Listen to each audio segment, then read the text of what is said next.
Welcome to video 32. We're still in the middle of the winter in 1705. It's the beginning of the winter of 1705, I should say. That's the ships from last turn. If you remember, they've now come back into dock and they're now being repaired. They're the ones that beat that French fleet, took one of their ships and took the prize money, as you know. Just having a quick look around, just see if he's got any more ships together there. Doesn't seem to have. Still looking ragged there, you know, his flag's still looking ragged, so his troops haven't been replenished yet in Paris. He's got some damaged troops up there as well. Just checking what his troops are doing now.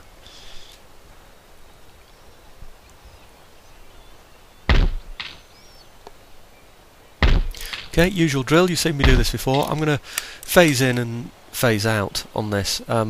What I'm doing, of course, I went the wrong way a bit there, of course, but what I'm going to do is go in and out of there until it's completely knackered. You see there's no bar left on the right hand side there of the building. That's because I've been in and out of it about 15 times. I'm not going to just do that and let you watch that. It's just a waste of time. It's definitely worth doing. It costs him a fortune to repair these. You see that one as well, I did last turn. He still hasn't repaired that yet, and it's you know, so I think he must be struggling a bit now for finances. So that one is still completely worn out, so there's no point in me trying to attack that one. Westphalia is still sitting there in the southern part of Flanders.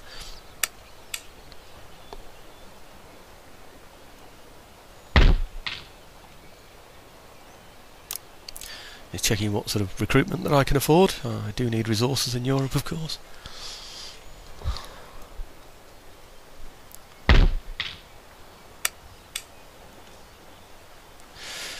Big forces, you see, Westphalia. There comes a point when I have so much, you'll be thinking what I'm going to do with all of this, because his economy won't be able to take it. When that happens, the AI tends to think, well, how are we going to get rid of these? And I've never known them actually abandon troops. What they'll do is they'll lose them in a war somewhere. So at the moment I'm just hoping that war isn't going to be against me.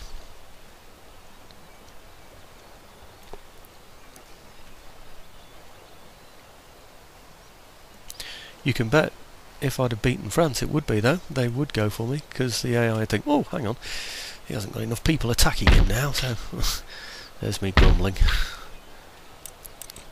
Just checking the number of troops we've got in there. Remember I said we needed 4.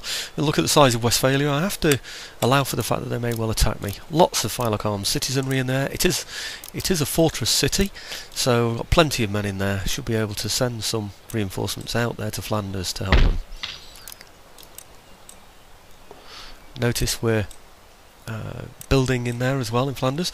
That's to get some improvements to the satisfaction, or rather repression, in that area, so that I can eventually improve the taxes.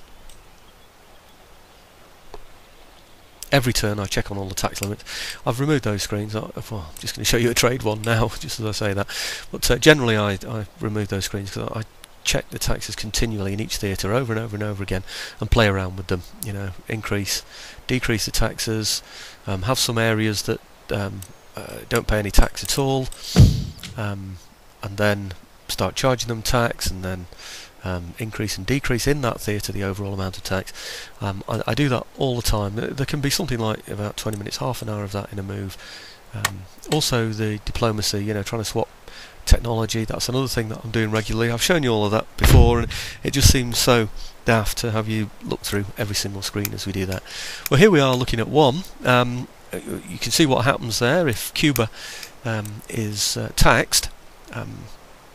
It's not, I believe, a high rate. Oh yeah, it is medium to high rate of tax there as well.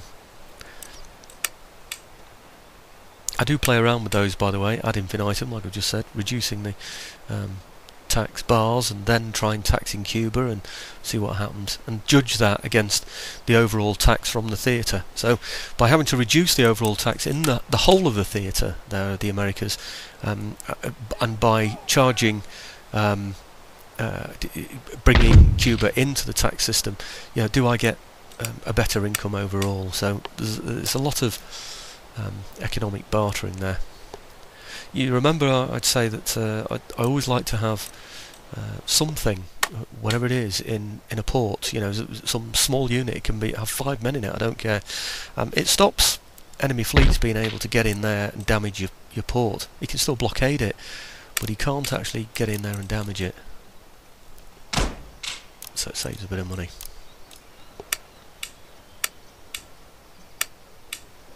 Okay, waiting for some of these buildings that create repression or happiness in the areas, so that I can then start raising taxes, because I've got plenty of land around now. It's quite poor though, but it's not giving me any taxation at all, and I've got a large army and a large navy in Europe that really I need to be feeding, you know, and I haven't really got the resources to do that, unless ships pop up and I can gain booty from them, but they're getting less and less and less, and it's looking like I'm going to have to leave Europe soon and go in search of booty elsewhere.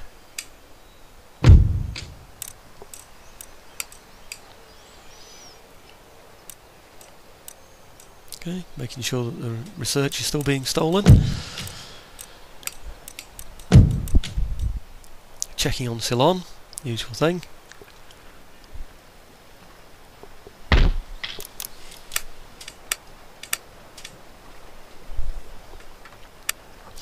You saw the infrastructure screen there for a moment. I don't tend to do infrastructure as the United Provinces, because really the only distance I need to go between anything is between Amsterdam and Flanders, which is small enough for me to be able to do anyway. Building roads, all that tends to do is allow my enemy to get through my territory quicker to my main areas, and I just don't want that. I don't want them coming straight in from the border and going straight to Amsterdam. There you go, just checking how we're doing.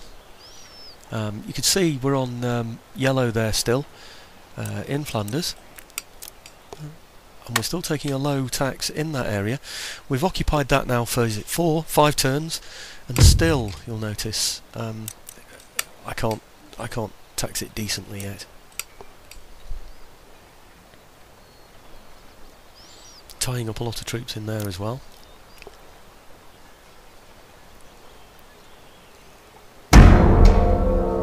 Okay, and that's the end of the turn. That's the end of the turn of winter 1705. Summer of 1706 is approaching. This is the British doing a good job for me in removing the Barbary pirates. The other pirates are out of the game, of course. Nice big fleet up there in the English Channel that's helping me against the north of France.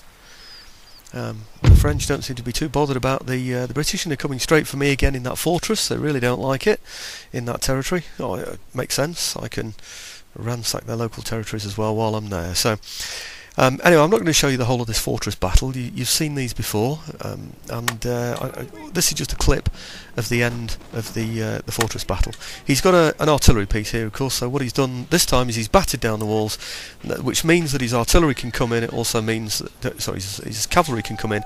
The artillery behind them as well. He's charging in with his artillery men because his guns are now redundant. So got a fire in there with fixed bayonets. We're resisting the cavalry charge there. They should go any minute now, and then we're ready to take on the artillery. I just thought I'd show you this so that you could see a little bit of the battle that's occurred. But you know, all the sort of building up to getting to the fortress, scaling the walls, getting in position. Sorry, you've seen all that stuff before, and I thought it wasn't wise to put you through it all again. So there go the cavalry. Artillerymen seem keen on continuing to charge me. You'll notice in the top right there the counter's going down. That means he's in the vicinity of the centre of the fortress, which means that he could win the game.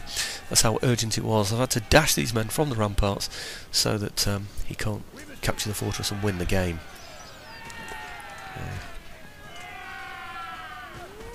Okay, approaching the end of this now. And of course the end of the term end. That's a close victory for me.